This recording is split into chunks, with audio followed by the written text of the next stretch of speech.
სამშაბათია და 23 საათზე პირველი არხის ეთერშია პირველი თემა. ოპოზიციის დასკვნითი ეტაპი საკნების სახელმწიფო ობიექტების გარშემო პროტესტი ქუჩაში და კიდევ ერთი მოწოდება დიალოგისკენ.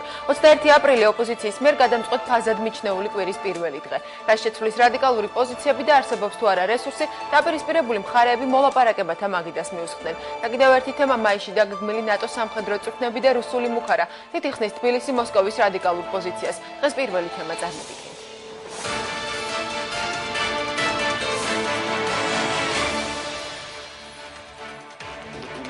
კრემლის საქართველოს და ჩრდილო-ატლანტიკური ალიანსის წინააღმდეგ. რატომ აპროტესტებს მოსკოვის საქართველოში დაგეგმილ ნატოს სამხედრო სწავლებას და რას უპირისპირებს რუსეთის ულტიმატუმს ქართული მხარე?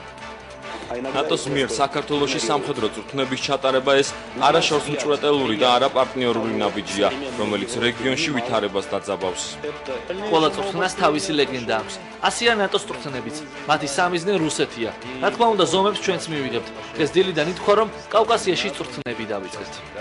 ეს წვრთნები ჩატარდება, ჩვენ არ ვცვლით ჩვენ გეგმებს, ასევე ნატო არ ცვლის თავის გეგმებს, ეს წვრთნები იყო დაგეგმილი და ჩვენ მივდივართ ჩვენი გეგმით. ნატოს წვრთნები საქართველოში და მოსკოვის პროტესტი. დავით სიხარულიძე, დავით დარჩიაშვილი პირველი თემის სტუდიაში. საპროტესტო ტალღის საბოლოო აკორდი და გადამწყვეტი ეტაპი. როდის სრულდება ლიდერების მიერ დათქმული ვადები და როგორ აპირებს ოპოზიცია მიზნების განხორციელებას? ვიწყებთ რუსთაველის გამზირზე საკნების ქალაქის მშენებლობას და ეს ქალაქი იქნება მანამდე, სანამ არ ყავა მიხეილ სააკაშვილი. ჩემი შემდგომი გამოსვლა, თუ ეს დამჭირდა და გონს არ მოეგნენ, იქნება სააკაშვილის დაპატიმრებით და პურით გამოთრევით საკუთარი კაბინეტიდან. აი იმის ფიქრში ვარ, სადმე წავასწრო და დავაპატიმრო, უბრალოდ ფიქრობ იმას, როგორ წავასწრო და სად. უკვე დროა იმ ადამიანების სახელები, ვინც მიტინგებიდან დასულ ხალხს არბევდა, იმ ადამიანების სახელები, ვინც უკანონოდ აშინებს და ატერორებს ხალხს, ალბათ ამ ხალხის სახელების დასახელების დრო ნამდვილად არის. პოლიტიკური მოთხოვნები და მოთხოვნები დიალოგის დაწყებაზე. როგორია საზოგადოების წარმომადგენლების პოზიცია და შეფასებები? მოლაპარაკებას ალტერნატივა არ აქვს. მით უმეტეს, როდესაც ეს ეხება ჩვენი ქვეყნის ბედს. პალესტინელები და ებრაელი ხალხი დაждენ მოსალაპარაკებლად. მე მგონი ქართველებიც უნდა დაждენ მოლაპარაკების მაგიდასთან. ვინ აიღებს მე თავის თავზე იმას, რა ქვია, პასუხისმგებლობას ერთი თვია რო გავარდეს იქით. საპროტესტო აქციების 13 დღე. რამდენიმე წუთში პირველი თემის შეკითხვებს კახა კუკავა, ნიკო ცეცხლაძე, დავით გომართელი უპასუხებენ. პირველი თემა პირდაპირ ეთერშია. ჩვენი გადაცემის პირველი ნაწილი სტუმრები არიან თავდაცვის მინისტრი დავით სიხარულიძე და ევროპასთან ინტეგრაციის კომიტეტის თავმჯდომარე დავით დარჩიაშვილი. საღამოშვიდობის ბატონებო, მადლობას მოგახსენებთ გადაცემაში მონაწილეობისათვის. ბატონ დავით, მინისტრი ბატონი დავითისგან დავიწყებ. რუსეთის პროტესტი საქართველოში დაგეგმილი ნატოს სწავლებების ფონზე რა შეიძლება ამ გადაწყვეტილებაში შეცვალოს მოსკოვის პოზიციამ? მე ვფიქრობ, ჯერ ერთი მინდა ვთქვა, რომ ძალიან უცნაურია ეს პროტესტი, ისევე როგორც ჩემთვის აბსოლუტურად გაუგებარია მთელი ის წინააღმდეგობა, რასაც რუსეთი უწევს მთლიანად ნატოს გაფართოების პროცესს, დაწყებული 90-იან წლებიდან. ჩვენთვის აშკარაა, რომ ნატოს გაფართოება არასოდეს არც ემუქრებოდა და არც მომავალში დაემუქრება რუსეთის უსაფრთხოებას და სადაც ნატო შედის, ყოველთვის შეაქვს სტაბილურობა, უსაფრთხოება და ეკონომიკური აღმავლობა. რაც შეეხება კონკრეტულად ამ ასეთ რეაქციას ამ ბატონ დავით, ერთ რამეს ჩაგეკითხებთ, უცნაურია ვახსენეთ. უცნაური თუ უფრო მოსალოდნელი შეიძლება ყოფილიყო მოსკოვის მხრიდან ამ ტიპის განცხადებები? თუ გავითვალისწინებთ იმას, რომ ზოგადად ესეთი რიტორიკა 90-იან წლების დასაწყისიდან, რა თქმა უნდა, მოსალოდნელი იყო. მე უბრალოდ ვერ ხვდები უსაფრთხოების თვალსაზრისით, რატომ არსებობს საერთოდ რუსეთში ესეთი შეშფოთება. იმიტომ რომ როგორც აღნიშნე ზოგადად ნატოს გაფართოება არასოდეს არ უქმნის უსაფრთხოების პრობლემას რომელიმე ქვეყანას მის მიმდებარე ტერიტორიაზე. თუმცა ეს არის ერთ-ერთი საკითხი, რაც მოსკოვისთვის არის კატეგორიულად მიუღებელი. დაუბრუნდეთ იმ კითხვას, რა შეიძლება შეცვალოს ამ გადაწყვეტილებაში, ნატოს ამ გადაწყვეტილებაში მოსკოვის პოზიციამ? მე ვფიქრობ, რომ არაფერი არ შეიცვლება, იმიტომ რომ ჩვენ მუშაობთ დადგენილი გეგმის მიხედვით. ეს დაგეგმილი იყო 1 წლის წინ, ჩატარდა 3 მოსამზადებელი კონფერენცია. ჩვენ მუშაობთ იმისთვის, რომ ჩავატაროთ ეს წვრთნები მიმდინარე წლის მაისის და ივნისის თვეში და ყველაფერი მზად არის ამ წვნებისთვის, ჩვენი მხრიდან მზად ვართ, ასევე მზად არის ნატო და თქვენ მოისმინეთ ამის შესახებ ოფიციალური განცხადებები, როგორც ნატოს ოფიციალური პირებისა, ასევე შეერთებული შტატების მხრიდან, ასევე სხვა ქვეყნებიდან და საქართველოსთან. ბატონ დავით, თქვენ როგორ ფიქრობთ, რამდენად შესაძლებელია ამგვარმა პოზიციამ, ასეთმა რადიკალურმა დამოკიდებულებამ გამოიწვიოს დაგეგმილი წვრთნების გადახედვა და გეგმაში ცვლილებების შეტანა? თუ ეს ყველაფერი არ გაცდა რიტორიკას, რაც არ უნდა განცხადებები აკეთოს კრემლმა, მას არ აქვს არანაირი უფლება სამართლებრივი ბერკეტი, ან გნებავთ პოლიტიკური რაიმე ასე ვთქვათ, საშუალება, რომ ბრიუსელს უკარნახოს გადაწყვეტილებები. ამაზე რო წავიდეს ბრიუსელი, მაშინ ბრიუსელი აღარ ყოფილა ბრიუსელი და ნატო როგორც ორგანიზაცია თავის არსებობას, თავის ეფექტიანობას აყენებს კითხვის ნიშნის ქვეშ და როგორც არც ერთი ქვეყანა არ წავა საკუთარი სუვერენიტეტის შელახვაზე ვიღაცის კარნახით, ისე საერთაშორისო ორგანიზაცია არ წავა ამ ორგანიზაციის არაწევრი ქვეყნის რაღაცა ვთქვათ კარნახზე და თითისქნევას. ერთადერთი რაც რუსეთს შეუძლია გააკეთოს თეორიულად, ეს არის დაიწყოს ისეთი ტიპის სამხედრო მოქმედებები, რაც დესტაბილიზაციას გამოიწვევს ქვეყანაში, მაგრამ ეს იქნება რუსეთის იზოლაციის დასაწყისი, დარწმუნებული ვარ და ამიტომ არ ამგონია, რომ მედვედევის ქმედებები რიტორიკას და ჩვენ შეშფოთებას იმიტომ, რომ აი რაღაცა ახალი სამხედრო ნაწილები ჩდება და მოძრაობენ ოკუპირებულ ტერიტორიებზე, აი გარდა ამ ნერვების თამაშისა და ბლეფის არსებითად სხვა რამეზე წავიდეთ. თავარია ჩვენ არ ავყვეთ აი ამ ნერვების თამაშს ისე, რომ ჩვენ გვიმტყუნოს ნერვებმა და ისევ ერთმანეთს დაუწყოთ ყვირილი. მხოლოდ რიტორიკა შეიძლება მივიჩნიოთ, თუნდაც მედვედევის მუქარანარევი განცხადება, რაც გააკეთა რუსეთის პრეზიდენტმა დაგეგმილ წვრთნებთან გაკავშირებით, მან სიბეცე უწოდა ამ გადაწყვეტილებას და საჭიროების შემთხვევაში გარკვეული გადაწყვეტილებების მიღება მოსკოვის მხრიდანაც არ გამორიცხა. განცხადებები მე ამიტომ ვიხმარე სიტყვა რიტორიკა, რომელიც სულაც არ მოუტანს წარმატებას დიპლომატიურ ფრონტზე რუსეთს, პირიქით კიდევ უფრო გაზრდის გააღრმავებს, თუ კი რაიმე შეიძლება კიდე აღრმავებდეს რუსეთისადმი ეჭვს ეს ეჭვები კიდევ უფრო გააღრმავდება დასავლეთში, ბრიუსელში, ვაშინგტონში, ასე შემდეგ სხვადასხვა საერთაშორისო ორგანიზაციებში. მაგრამ ამას თუ მოყვა კიდევ ქმედება, პირდაპირ ვიტყვი, არ არის გასროლა ან რამე მსგავსი, ხო? ეს იქნება შეუძლებელი იქნება მე რუსეთთან ბრიუსელისათვის ურთიერთობა, თორე ჩვენთვის ამ ეტაპზე რო უკვე შეუძლებელია, იმიტომ რომ ჩვენს მიმართ ისე იქცევა რუსეთი, როგორც ჩრდილოეთ კორეა იქცევა ხოლმე ზოგჯერ თავის სამეზობლოში. დასავლეთის თვალში ეს ძალიან არ უნდა რუსეთს და ამიტომ ჩვენს მიმართ ესე იქცევა და იმათ კიდევ რაღაცა სხვა ჟესტებს მიმართავს იმათთან ურთიერთობაში, მაგრამ თუ ეხლა რაღაცა ისეთი ნაბიჯი გადაიდგა, რაც განზრახულობებს რეალობა დაქცევს რუსეთის მხრიდან. შეუძლებელი იქნება მე დასავლეთისათვის ამაზე თვალის გაყოჩვა. მაგით მოდით ასე ვთქვათ, თუნდაც ამ განცხადებებში ჩანს დასავლეთის მიერ თვალების ფართოდ გახელა და საპასუხო ქმედებები, რაც სანქციებამდე მიიყვანს, ეს რუსეთს არანაირად არ აწყობს. ეს იქნება რუსეთში კრიზისის დასაწყისი. რა სანქციებზე შეიძლება ვილაპარაკოთ, ბატონ დავით? თუ კი საერთაშორისო საზოგადოებისგან იზოლაციაზე ვისაუბრებთ, გავიხსენოთ თუნდაც აგვისტოს ომის შემდგომი პერიოდი, როდესაც საუბრობდით იმაზე, რომ საქართველოს მიიღო ძალიან დიდი მხარდაჭერა, რუსეთი აღმოჩნდა იზოლაციაში, რადგან შეჩერდა გარკვეული დროით ევროკავშირთან მოლაპარაკებები, ნატოსთან ურთიერთობა, თუმცა შემდგომში ეს ურთიერთობა აღდგა და ნატო-რუსეთის საბჭოს აღდგენის გადაწყვეტილების აღდგენის მომსწრენიც გავხდით დაახლოებით თვენახევრის წინ. თბილისიდან 30 თუ 40 კილომეტრში იზოლაციის შიშმა. მაგრამ ეხლა პროცესი უკარო შეტრიალდეს, ეს ცოტა უფრო ძნელია, ვიდრე ჩვენ გვინდა, ზოგჯერ გსურს ხოლმე და ამ იმედებს გამოვხატავთ, იმიტომ რომ ძალიან ძნელია ამ ხელა ქვეყნის დაყოლიება ნორმალურ ცივილიზებულ ნაბიჯებზე. აქეთკენ მიდის პროცესი, მაგრამ ნელი იქნება ეს პროცესი. და ეს პროცესი აბსოლუტურად შეფერხდება, გაჩერდება და შეტრიალდება და დაიწყება რუსეთის იზოლაცია, თუ კიდევ გააგრძელა რუსეთმა ის პოლიტიკა, რისი, ასე ვთქვათ, შეჩერებაც ჩვენმა პარტნიორებმა საერთაშორისო თანამეგობრობამ მოახერხა 12 აგვისტოს. ჩვენ გავიხსენეთ მედვედევის განცხადება, ბატონ დავით, ასევე გავრცელდა დიმიტრი რაგოზინის განცხადება, რომ საქართველოში ნატოს წვრთნების დროს სამხედროების წინააღმდეგ არის პროვოკაციები დაგეგმილი. მომიყვან ერთ პატარა ციტატას ამ განცხადებიდან ჩვენ ვაფრთხილებთ ნატოს, თუ თქვენ ჩვენი გაფრთხილების მიუხედავად ამ სწავლების ორგანიზებას მაინც განაგრძობთ, სამხედრო მოსამსახურეების უსაფრთხოებაზე პასუხისმგებელი სრულად თქვენ იქნებით. თუ მათ რაიმე შეემთხვევათ, გაითვალისწინეთ, რომ ჩვენ გაგაფრთხილებთ. რას ნიშნავს ეს განცხადება? ესეც შეიძლება რიტორიკის ნაწილად ჩავთვალოთ. ძალიან რთულია ამ პოლიტიკოსის განცხადებებზე კომენტარის გაკეთება. მე უბრალოდ მინდა ვთქვა, რომ წვრთნების პროცესში, წვრთნების მიმდინარეობისას სამხედრო მოსამსახურეების ყველა წვრთნის მონაწილის უსაფრთხოებაზე პასუხისმგებლობას იღებს საქართველო. და ჩვენ ავიღებთ ამ პასუხისმგებლობას და ისინი იქნებიან უსაფრთხოდ. ხომ არ არის მოსალოდნელი ესეთი განცხადებები ხომ არ მიანიშნებს იმას, რომ პროვოკაციები მართლაც შეიძლება მოხდეს და მოხდეს მოსკოვის ავტორობით? მე ვფიქრობ, რომ პროვოკაციები, რა თქმა უნდა, შესაძლებელია, მაგრამ ნაკლებ სავარაუდოა.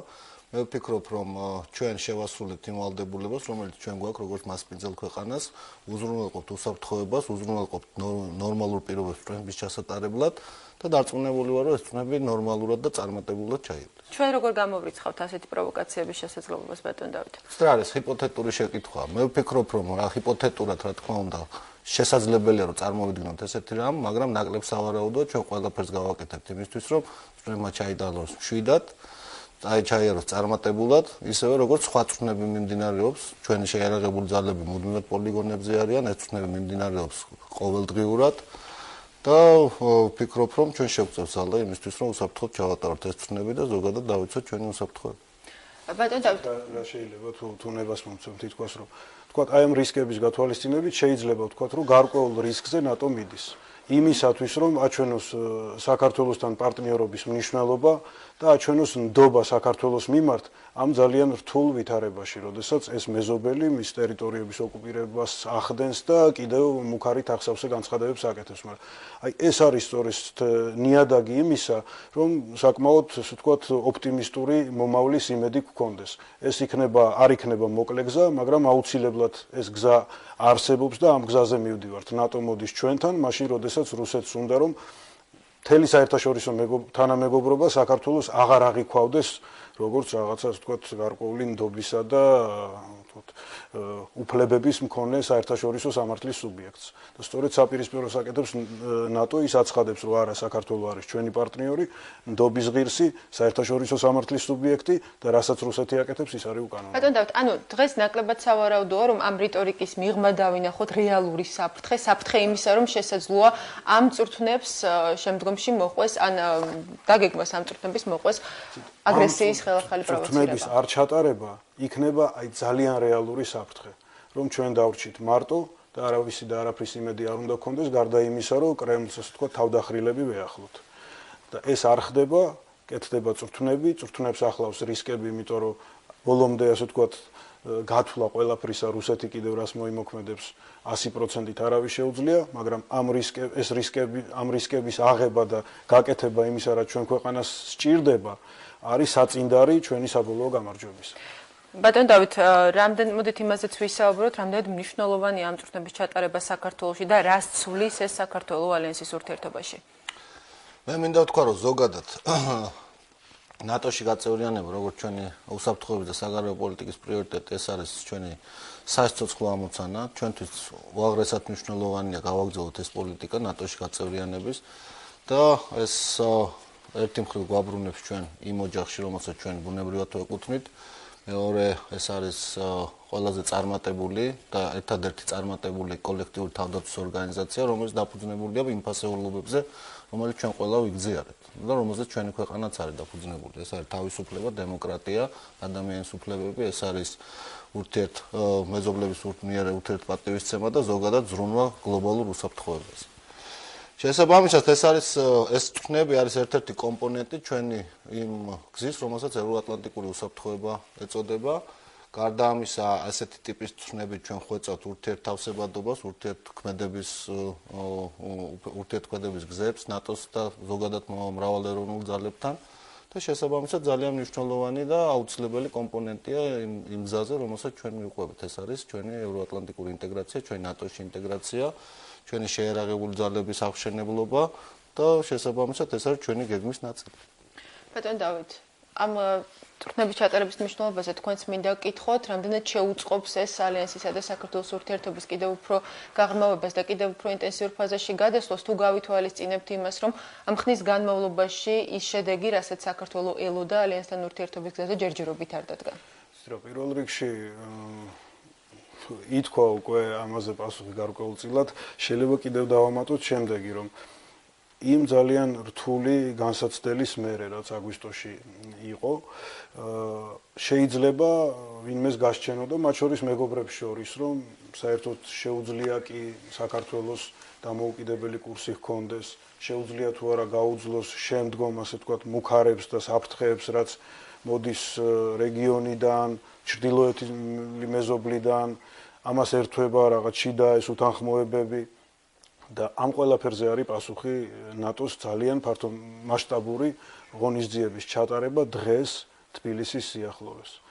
ამდენად ეს აჩენს მეტ ნდობას და მეტ, ასე ვთქვათ, დარწმუნებულობას, როგორც ჩვენ მეგობრებში და ასე ვთქვათ, მეტ სიფრთხილეს გამოიწვევს ჩვენს არაკეთილის მოსურნეებში საქართველოსთან ურთიერთობების დროს. საბოლოო ჯამში ეს არის ის გზა, რაზეც ბატონმა დავითმა ისაუბრა, იმიტომ რომ თუ ჩვენ მართლა სერიოზულად გვინდა რომ საქართველოს მომავალი ერთადერთი უალტერნატივო იყოს დემოკრატია, ადამიანის უფლებები და კანონის უზენაესობა, ეს არაფრით გარდა ევროატლანტიკურ სივრცეში ინტეგრაციით არ მიიღწევა. ასეთია ჩვენი გარემო. რუსეთს ეს ღირებულებები არ აინტერესებს და მეტი გასახედი არსად არის და თუ ვინმეს გონია რომ საქართველოს იზოლირებით შეუძლია ყველასაგან, ასე ვთქვათ, ყველას მიმართ ზურგის შექცევით შეუძლია რაღაცა უნიკალური ძლიერი, მდიდარი და ღირებული შექმნას, ნუ მას არც ისტორია ცოდნია და არც პოლიტიკის ესმის არ. ბატონო დავით, ევროატლანტიკურ სივრცეში ინტეგრაციის აუცილებლობა ხომ არ გაყინა დროებით აგვისტოს ომმა და აგვისტოს ომის შედეგებმა? ცით რა, რაღაცაში გაყინა, რაღაცაში დააჩქარა პირიქით. ანუ გაჩნდა, როგორც გითხარით, ეჭვები, რომ ძალიან დაძაბულია ვითარება, არიან სკეპტიკოსები ყველგან, მათ შორის ჩვენ მეგობრებს შორისაც. ვისაც მიაჩნია, რომ აი რამდენად მზად არის ეს რეგიონი საერთოდ, რამდენად გასაგებია და ასე ვთქვათ, ადვილად აღქმადია და სათანამშრომლოდ მომზადებულია ამ რეგიონის საზოგადოებები, ხალხები, მაგრამ მეორეს მხრივ, სწორედ ამ ომის შემდეგ შეიქმნა საქართველოს ნატოს საბჭო. და მეორეს მხრივ, სწორედ ამ ომის მერე დაიწყო ყოველწლიური სამოქმედო გეგმების ფარგლებში მუშაობა. მაშინ, როდესაც ომამდე ჩვენ მივიღეთ ერთი პასუხი, რომ კი საქართველოს იქნება ნატოს წევრი, მაგრამ მაპზე ფიქრი ჯერ ნაადრევია, მაგრამ რა იქნებოდა ალტერნატივა, მთლად ბოლომდე არ ჩანდა და ომმა პირიქით დააჩქარა ალტერნატივის გამოძებნა, რომელიც შესაძლოა გახდეს მაპის ალტერნატივა. ან მოიტანოს ბოლოს მაპი. შედეგები რას თქვენ ჩამოთვალეთ, რაც მიიღო საქართველოს ომის შემდეგ, მაგრამ ის პირობები, რაც სწორედ ამის შემდეგ, აგვისტოს პროცესების შემდეგ წაუყენეს საერთაშორისო საზოგადოებამ რუსეთს არ შესრულებულა, არ სრულდება არც აგვისტოს 6 პუნქტიანი შეთანხმება, ვერც დამკვირვებლები ახერხებენ სრულად მუშაობას ოკუპირებულ ტერიტორიებზე. ამ ფონზე უკვე ვახსენეთ საუბარში, რომ რუსეთთან გაყინული კავშირებიც ისევ აღდგა. რას იღებს თბილისი ამ ხარდაჭერით, რაზეც ჩვენ ვისაუბრია არაერთხელ? იმას, რომ თბილისი და საქართველო რჩება დამოუკიდებელ ქვეყნად და ეძლევა საშუალება თავის პარტნიორებთან ერთად აშენოს ის, რაზეც ვთქვით, ვილაპარაკეთ უკვე, თავის სუვერენიტეტი, დამოუკიდებლობა, კანონის უზენაესობა, დემოკრატია. ამ ყველაფერს, ეს ყველაფერი თუ არ იქნა, ტერიტორიული მთლიანობა არ იქნება. ეს ყველაფერი არის საფუძველი ტერიტორიული მთლიანობის აღდგენისა ბოლოს. აი ეს შესაძლებლობები გვაქვს ჩვენ ახლა. და ამიტომ ჩაუხრელად ერთად უნდა ვიფიქროთ, როგორ ნაბიჯ-ნაბიჯ წავიდეთ წინ, იმიტომ რომ ყველა ხედავს დასავლეთში, რომ სარკოზის მიერ ინიციირებული 6 პუნქტიანი გეგმა რუსეთმა არ შეასრულა. სულ საპირისპირო ნაბიჯები გადადგა და გარკვეულწილად დაამძიმა ვითარება. არც ის პირობები შესრულებულა, რუსეთის ურთიერთობის აღდგენის შედეგი დაიდო. მაგრამ ასევე ყველა ხედავს, რომ რუსეთი არის მაპატიეთ არც თუ დიპლომატიური გამოთქმისთვის ეს არ ეხება რუს ხალხს, ეხება დღევანდელ ელიტას, არანორმალური ქვეყანა, რომელსაც აქვს ატომური იარაღი. ამიტომ მისი, ასე ვთქვათ, განორმალურების პროცესზე მუშაობს მთელი საერთაშორისო თანამეგობრობა. რაც შედეგს აუცილებლად მოიტანს, იმიტომ რომ შეუძლებელია დიდხანს იყო ან მუდმივად იყო არანორმალური, ხო? დიდი მაგრამ მადლობა. უბრალოდ ამას დრო ჭირდება. მადლობთ ბატონ დავით.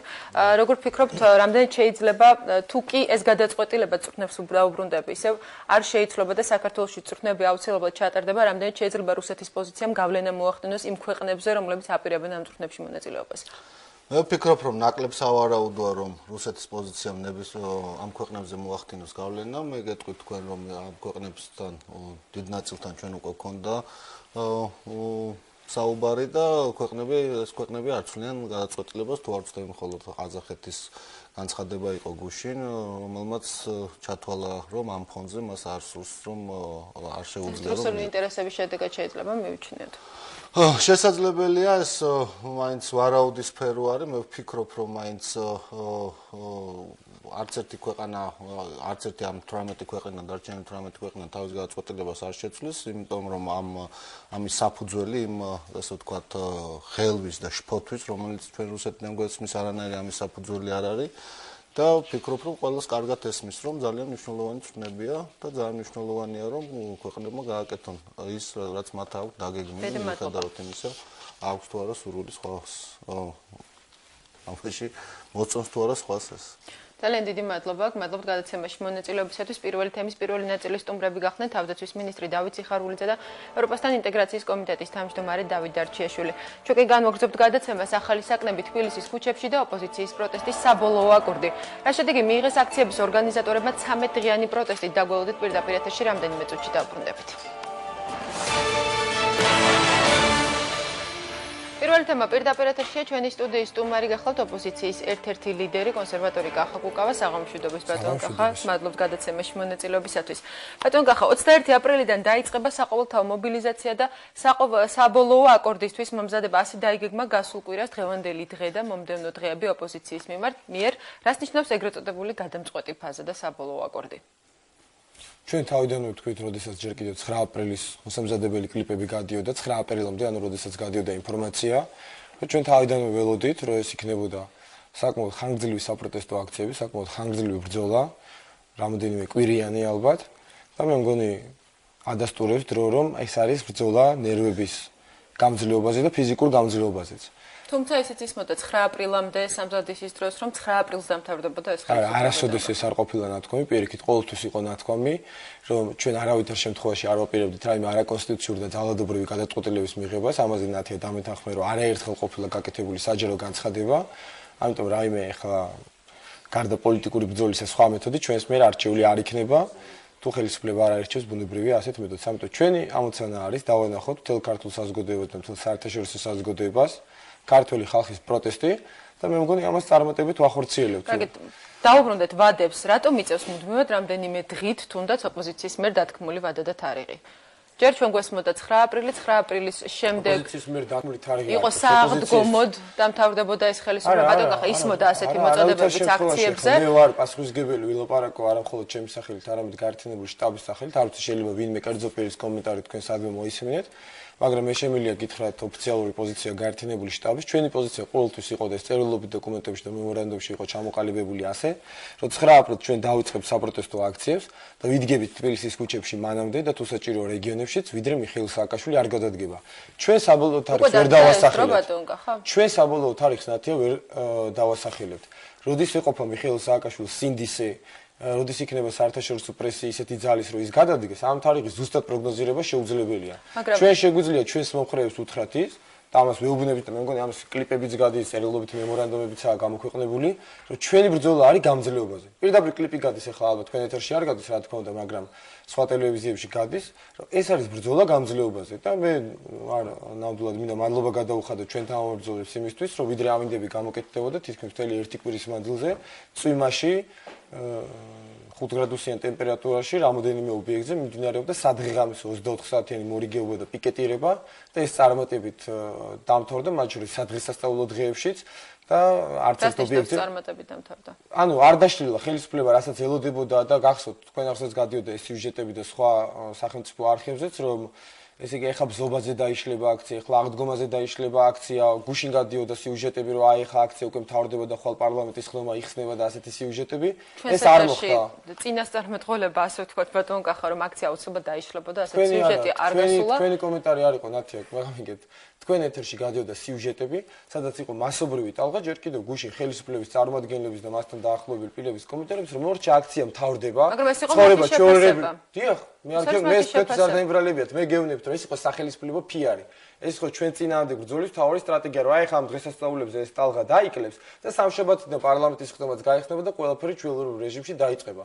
მე მგონი ნახეთ ჩვენ რომ არათუ აქციები არ სრულდება, პირიქით დღეს ნახეთ რომ გაცილებით უფრო მასშტაბური სახე მიიღო ამ ყველაფერმა, ხოლო პარლამენტის ბიურომ, რომელიც საიდუმლო და სამართლიანო ვითარებაში გაიმართა 5 წუთიანი ბიურო, იძულებული გახდა მიიღო გადაწყვეტილება, რომ ამ კვირის სასესიო კვირა არის ჩაშლილი და არც პლენარული და არც საკომიტეტო სხდომები პარლამენტში არ გაიმართება და პრაქტიკულად პარლამენტი აღმოჩნდა თვითნებურად გაფიცულ მდგომარეობაში. მე დავუბრუნდები ისევ იმ კითხვას, რომელიც ჩვენი საუბრის დასაწყისში დავსვით, თქვენ არ გაგიციათ ამაზე კონკრეტული პასუხი, რას ნიშნავს საბოლოო ეტაპი? თუ კი თქვენ ამბობთ, რომ მიხეილ სააკაშვილის ხელისუფლების წინააღმდეგ მოგიწევთ რამდენიმე კვირიანი ბრძოლა, ეს იცოდი 9 აპრილამდეც და დღესაც ამბობთ, რომ ეს არის ბრძოლა გამძლეობაზე. როგორ დადგა მაშინ 13 დღიანი პროტესტის შემდეგ საბოლოო ეტაპი? რას ნიშნავს ეს გადამწყვეტი ფაზა? საბოლოო ეტაპი არ ნიშნავს ნათია, კიდევ ერთხელ გეუბნები, საბოლოო დღეს. ის რაც იწყება ახლა საკნების ქალაქი და პიკეტირება სხვადასხვა სახელმწიფო ადმინისტრაციულ შენობებთან, ეს არის ძალიან მნიშვნელოვანი იმიტომ რომ ჩვენ პრაქტიკულად ვნახეთ რომ საქართველოში ხელისუფლების ორ მასშტაბ უკვე შეწყვიტა ფუნქციონირება.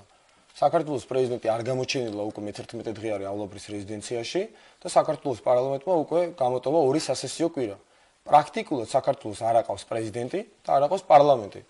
ანუ ბუნებრივი არის რომ გადავწყვეტი ფაზა გულისხმობს იმას, რომ ჩვენ ვაღიარებინოთ ხელისუფლებას, აგრეთვე რამოდენიმე სხვა მნიშვნელოვანი ადმინისტრაციული ორგანო არის, რომელიც ამ ქვეყანაში ასევე არანაკლები დანაშაულითაა დაკავებული, რომ საქართველოში პრაქტიკულად შეუძლებელი არის ამ არალეგიტიმური ორგანოების მიერ ხელისუფლების განხორციელება. ეს არის ხალხის პროტესტი.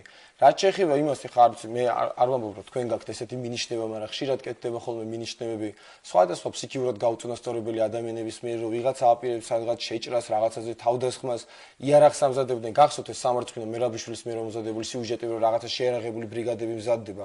2 კვირაა თითქმის უკვე აქციები მიმდინარეობს და მე მგონი ქართულმა საზოგადოებამ დაინახა, რომ ეს იყო მხოლოდ და მხოლოდ ზღაპარი. წმინდა წყლის ტყუილი, რასაც ავრცელებდა შინაგან საქმეთა სამინისტრო და აქციები ატარებს ხაზგასმულად ჩვიდობიან ხაზს. თუ რომელიმე საუბრობენ იმაზე, რომ ხელისუფლებას აქვს მათი დარბევის სურვილი, მაგრამ და ჩვენ ეს ნახეთ, ნათია, მე პირადად ვარ აღრიცხავ ასეთ შემთხვევებს. 19 შემთხვევა არის აღრიცხული ოპოზიციის წარმოადგენლებზე ან აქციის მონაწილეებზე თავდასხმისა, მათ შორის აქ თქვენ არხთან ახლა ეს მაინც ალბათ გაგონილი გექნება ცნობილი მომღერალი ზურაბ მანჯავიზეზე თავდასხმის ფაქტი. ბოლო იყო გუშინ წინ თავდასხმა პროფესორ შამუხიაზე. ეხლა სხვადასხვა ვისარგებლოთ თქვენი ეთერით და ვიტყვით, ეხლა დამიკავშირდნენ სამეგრელოდან, სადაც ხვალიდან დაგეგმილი არის სვლელობა თბილისის მიმართულებით. სხვადასხვა პოლიტიკური პარტიები იწყებენ ამ სვლელობას ზუგდიდიდან და მითხრეს, რომ აი მთელ გზაზე გუბერნატორმა გოროზიამ დაიბარა გამგებლები და მიმდინარეობს აი მასობრივად პირდაპირ ლურსმნებით და სხვადასხვა ნატეხებით გზების მოხრეშვა. ეს ერთი წამი დავასრულებ ერთი წინადადებით, ნათია და ვიტყვი, რომ ეს პირდაპირ მინდა მივმართო ყველა ამ გამგებელს, პოლიციის უფროსს თუ გუბერნატორს, რომელიც ამაში არის ჩართული სამეგრელოში. ეს არის სისხლის სამართლის დანაშაული და ყველამ უნდა იცოდეს, რომ სისხლის სამართლის დანაშაული იწვევს სისხლის სამართლის სასჯელს. აი ეს კარგად დაიმახსოვრონ და ხვალ როდესაც დაიწყებენ აი ამ გზებზე ლურსმნების და ნატეხების დაყრას, კარგად ახსოვდნენ, რომ ეს არის სისხლის სამართლის დანაშაული. იმედი ასეთ შემთხვევები იქნება გამოძიებული, შესწავლილი, თუ გავითვალისწინებთ იმას, რომ ამ პროცესსაც, არა უბრალოდ მე ვამბობ იმას, რომ ამ პროცესებს აკვირდებოდნენ დიპლომატიური კორპუსის წარმომადგენლებიც, ბატონო კახა, აქედან გამომდინარე ვამბობ. დიპლომატიური კორპუსის წარმომადგენლები ძალიან მაინტერესებს. 2005 წლიდან მოყოლებული, როცა იყო პირველი პოლიტიკური თავდასხმა ვალერი გელაშვილზე. მე იყო 7 ნოემბერი კოვო თავდასხმაზე თავდასხმა. ძალიან ბევრი თავდასხმა. დღეს 19 თავდასხმა განხორციელდა და ერთი მაინც თუ არის გამოძიებული. მე მესმის, რომ შეიძლება საგამოძიებო ორგანოებმა ვერ იმოქმედონ ოპერატიულად და ყველა ვერ გახსნან. ერთი საქმე მაინც თუ არის გამოძიებული. სხვა შორის ამ 19 თავდასხმიდან 6 შემთხვევაში დადგენილი არის ავტომანქანის ნომერიც, რამდენიმე შემთხვევაში სავარაუდო ეჭვმიტანილიც, ერთი ეჭვმიტანილი დააკავეს კიდევაც ჩვენმა აქტივისტებმა და გადასცეს მერე საპატრულო პოლიციას. არც ერთი სისხლის სამართლის საქმე არ არის დაწყებული და ჩვენ გვაქვს სუსტი, ამომწურავი და 100%-იანი ინფორმაცია, რომ ეს ყველაფერი არის ორგანიზებული შინაგან საქმეთა სამინისტროს მიერ. გადავიდეთ ისე ოპოზიციის გეგმაზე, თუ კი გადამწყვეტი ეტაპი, საბოლოო აკორდი, ანუ მიხეილ სააკაშვილის გადადგომა უახლოეს მომავალში ისევ არ დადგა.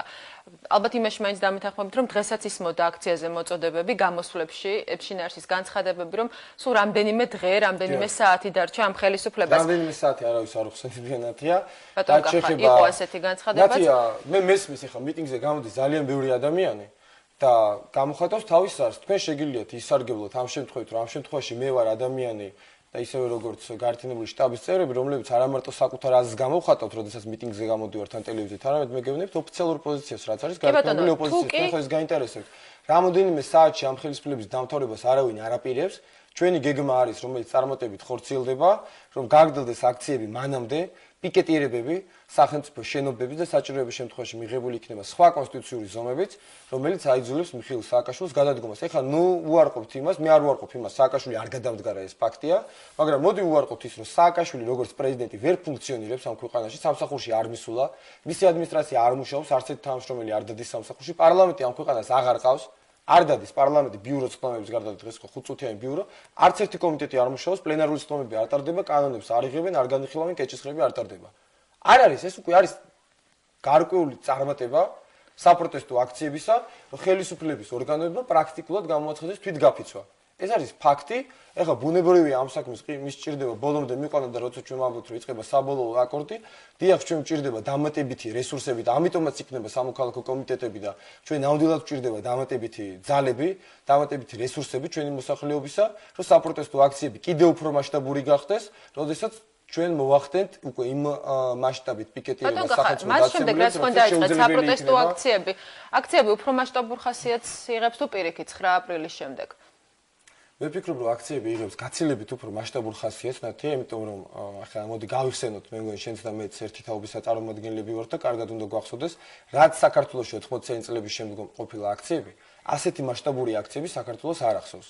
არც იმ ადამიანების რაოდენობით, რომელიც აქციაში მონაწილეობას იღებს და თქვენ გახსოვთ 9 დღევანდელი აქცია და 9 აპრილის 2009 წლის 9 აპრილის აქცია ბატონო კახა. გეოგრაფიით, რომელი? 2009 წლის 9 აპრილის აქცია ოპოზიციის პროტესტის დასაწყისი და დღევანდელი აქცია. სწორედ ამაზე გეკითხებით. ამ 13 დღეan მონაკვეთი, დიახ. გავიგე, ხელისუფლების აფილირება ეს ხანდახან ძალიან სასაცილო ხასიათს იღებს, რომ აი პირველ დღეს იყო 150,000 ადამიანი და ეხლა მეორე და მესამე დღეს რო არ მოდის, ეხლა ეს ბუნებრივი არის, ეხლა რომ ყოველ დღე ერთი და იგივე. ჩვენ ამას არ ვამტკიცებთ, მე გეკითხებით უბრალოდ ოპოზიცია როგორ ხედავს ამ მუხტს, ბატონ კახა, მატულობს ეს მუხტი თუ პირიქით? მუხტი რა თქმა უნდა მატულობს, იმიტომ რომ საერთოდ აქციების დინამიკა არის წარმატებული, როდესაც არ არის დაღმავალი დინამიკა, ეს არის ცუდი, მაგრამ წარმატებული არის, როდესაც მუხტში არის ხოლმე გარდატეხები. ხა ფაქტი არის, რომ ბზობამდე იყო ეს 50,000 ადამიანი მოვიდა და მე მოდიოდა ნაკლები და ნაკლები, მაგრამ ბზობის შემდგომ მოიმატა. ეხლა საღამო დღესასწაულებზე დაიკლო, ეხლა ჩვენ ფაქტი არის, რომ დღეს თბილისში ვნახეთ ისევ ძალიან დიდი აქცია და ძალიან დიდი მასშტაბები იგივე საკნების ქალაქში. რატომ გადადის ოპოზიცია საკნების ქალაქის მოწყობაზე, სახელმწიფო შენობების პიკეტირებაზე? ხომ არ ნიშნავს ეს იმას, რომ ოპოზიციის ლიდერები თავიანთ მხარდამჭერებთან ერთად შეგნებულად მიდიან სიტუაციის გამწვავებაზე, ბატონო კახა? ჩვენ ბუნებრივია რომ სიტუაცია იქნება გამწვავდება და ქვეყანაში ახლა მწვავე სიტუაცია არის, ამის დამალვა არის უაზრობა, უბრალოდ ჩვენი ოპოზიციის გადაწყვეტილება არის ის, რომ სიტუაცია გამწვავდება კონსტიტუციის და კანონის ფარგლებში. განსხვავებით ხელისუფლებისაგან, სადაც არიან მკვლელები, და მკვლელების გვარები თქვენ იცით, ვანო მერავიშვილი და მისი მოადგილეები, ჩვენ არ განგვიხორციელებია არც ერთი პოლიტიკური თავდასხმა და არც ვაპირებთ, ჩვენ არ გვიცემია არავინ და არც ვაპირებთ, ჩვენ არ შევწირილოთ და არ დაგვიმტრევია არაფერი, მათგან განსხვავებით და არც ვაპირებთ. მაგრამ როდესაც თქვენ გამწვავები არ იქნება რა. რაც შეიძლება გამწვავებს პირდაპირ მინდა გითხრათ.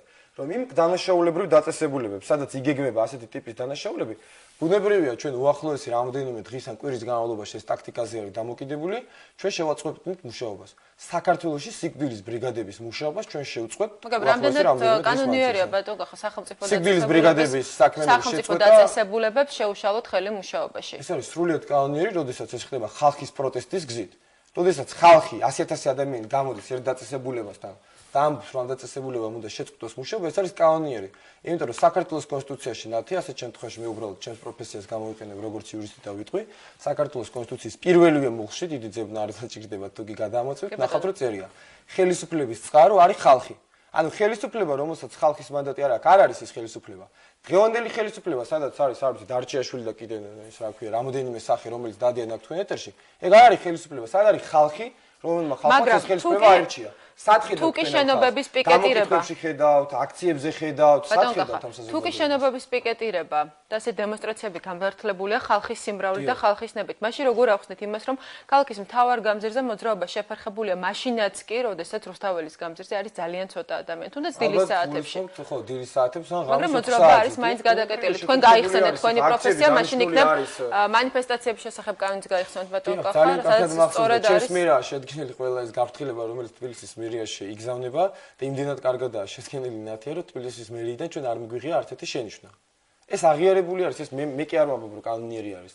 ეს თბილისის მერიის მიერაც არის აღიარებული, იმიტომ რომ ჩვენ წერილობით მიმართეთ, რომ იგეგმება ასეთი და ასეთი აქციები და არანაირი შენიშვნა, არანაირი პრეტენზია მათი მხრიდან არ მიგვიღია. ანუ კანონიერი ისიც, რომ ქუჩა გადაკეტილია, მოძრაობა შეფერხებულია, მაშინაც კი, როცა აქციაზე არ არის ხალხი. კი ბატონო, მაშინ ასეთ დავსვათ. არის ბევრი ხალხი ღამის საათებში, მე ან დილის საათებში. ან დილის ადრე დილის საათებში, ხა როცა აქცია დანიშნული არის დღის 3 საათზე, ხა დილის 8 საათზე ბუნებრივია იქ 20. მაშინ რატომ არ არის მოძრაობა გახსნილი ბატონ კახა? იმიტომ რომ აქცია ატარებს ასეთ ხასიათს და იმ გაფრთხილებაში, რომელიც მერიას გაიგზავნა, წერია, რომ ეს ქუჩები იქნება გამოყენებული მანიფესტაციების საფუძვლად. სხვა შორის ერთი რამეც მინდა ვთქვა. ჩვენი ამოცანა არ იყო ხელოვნურად ქუჩების პიკეტირება და ბლოკირება და სხვა შორის ბზობაზე ეს ხო 11 აპრილის ღამეს ჩვენ გავხსენით რუსთაველის გამზირი და ვთქვით რომ ვინაიდან ხვალ აქცია არ ტარდება ბზობას, მოდი ეს რუსთაველის გამზირი იყოს გახსნილი და ორშაბათიდან როცა აქცია დაიწყება, მაშინ დავკეტავთ. და თქვენ გახსოვთ რა მოხდა 11 აპრილს, როგორც კი ქუჩა გაიხსნა, დაარბიეს სცენა, ხო გახსოვთ ეს დღე? დაარბიეს აპარატურა, შემოიჭრა იქ დასუფთავების სამსახურთან ერთად ჩინაგან საქმის სამინისტროს ბრიგადები და ამის შემდგომ ჩვენ უსაფრთხოების მოტივიდან გამომდინარე გავხდით იძულებული, რომ ქუჩა ისევ დაგვეკეტა. ამიტომ რო არსებობდეს ნათია ხელისუფლებაში ერთი ადამიანი მაინც, რომელიც რაციონალურად იაზროვნებდა და რომელიც ითანამშრომლებდა ოპოზიციის წარმოადგენლებთან, თუნდაც აქციების უსაფრთხოების საკითხებში, შესაძლებელი იქნებოდა თუნდაც ამ მაგისტრალებთან დაკავშირებით სხვა გადაწყვეტილებების მიღება, მაგრამ მინდა გითხრათ, რომ ძალიან ხშირ შემთხვევაში ხდება ხელოვნურად, სწორედ ასეთი სიმპტომების შემტევანა ხელისუფლების წარმოადგენელთა მიერ. ოპოზიციის მხრიდან არ ხდება ბატონ კახა. ოპოზიციის მხრიდან ხდება, როგორ არ ხდება და გეუბნებთ, რომ ჩვენ შევიტანთ პოლიტიკურ სიმწვავეს პროცესებში, მანამ ვიდრე სააკაშვილი არ გადადგება. მაგრამ განსხვავება ერთი წამი, ნათი, რადგან შემეკითხე, პასუხი უნდა გაინტერესებდეს. განსხვავება არის ის, რომ ოპოზიციას არ ჩაუდენია არც ერთი კრიმინალური მოქმედება. ხელისუფლებამ მხოლოდ ამ ბოლო 2 კვირის მანძილზე ჩაიდინა 19 პოლიტიკური თავდასხმა. მათ შორის რამოდენიმე თავდასხმას მოყვა ძალიან მძიმე დაზიანებები. ბატონო, როდესაც თქვენი საბოლოო მიზანი არის ხელისუფლების გადადგომა, ასეთი ნაბიჯები, სახელმწიფო შენობების პიკეტირება ქუჩებში, საკნების დადგმა, მოძრაობის გადაკვეთვა ქალაქის რამდენიმე ქუჩაში ერთდროულად. რამდენად აახლოებს ოპოზიციას ამ მიზანს, როდესაც საუბრობთ იმაზე, რომ პროცესები არ უნდა გასცდეს კანონის ფარგლებს და კონსტიტუციურ ჩარჩოებს. ხომ არ რთულდება ამ ზღვარის გავლება ბატონ კახა მაშინ, როდესაც ოპოზიცია აშკარად მიდის იმაზე, რომ მეოთხეჯერ მისვამთ ამ შეკითხვას და მე მგონი ახლა სწორად გავიგეთ თქვენი კითხვის არსი. თქვენ მგონიათ, რომ კანონის დარღვევა არის ის, როდესაც ჩვენ ქუჩას ვკეტავთ და პატრულს არ ვემორჩილებთ და შინაგან საქმეთა სამინისტროს.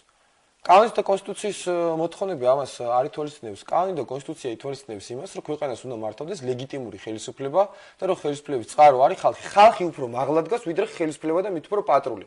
თქვენ ნუ წარმოიდგინეთ იმას, რომ ეხლა 100.000 ადამიანი რო არის შეკრებილი, იქ მოვა ვიღაცა პატრული, ბანდიტი, გეგეჭკორი და ეთქვის, რომ ის გზა გახსენით და ეს გზა გახსენით.